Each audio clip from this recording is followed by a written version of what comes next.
श्री तारतम सागर श्री सागर ग्रंथ को तेसरो प्रकरण को हिंदी सरलार्थ ढाल दूसरा इसी सागर का हिंदी सरलार्थ।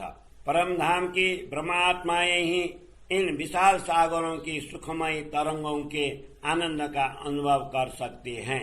यही आत्माएं अपने मूल स्वरूप परात्मा को देख सकेंगी, क्योंकि उनका पारस्परिक संबंध है। ब्रह्मात्माओं के इस स्वप्न के स्वरूप पर भी सदैव परम धाम के अखंड स्वरूप पर आत्मा की दृष्टि बनी रहती है, क्योंकि हमारी पर आत्मा इस नश्वर शरीर को स्वप्न में देख रही है।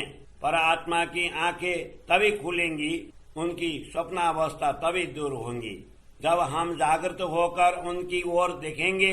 जब ब्रह्मात्माओं के हृदय में अपना मूल स्वरूप अंकित होगा, तब यहीं बैठे बैठे परम धाम का अनुभव होगा, परम धाम में जागृत हो जाएंगी। यद्यपि हम इस स्वप्नबद्ध जगत में अलग अलग शरीर धारण कर बैठे हैं, तथापि पर आत्मा की सुरता हमारे ऊपर ही लगी हुई है। इस स्वप्न जगत में जो बातें कर रही हैं, वह भी धामधनी का आदेश ही करवा रहा है। इस प्रकार धामधनी द्वारा प्रदत्त ब्रह्म ज्ञान अथवा तारतम ज्ञान हमें जागृत कर रहा है।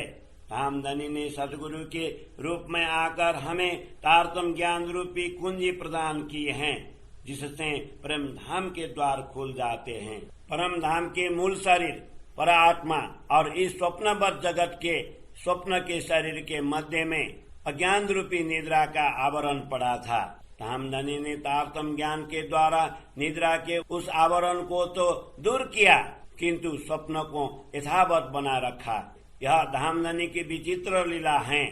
अन्यथा नींद के उड़ जाने पर यह स्वप्न कब तक बना रह सकता। इस प्रकार यह स्वप्न नहीं रहना चाहिए, किंतु धामधनी के आदेश से ही यह अभी तक टिका हुआ है। धामधनी के आदेश ने ही यह खेल दिखाया है। उसी ने अज्ञान का आवरण डाल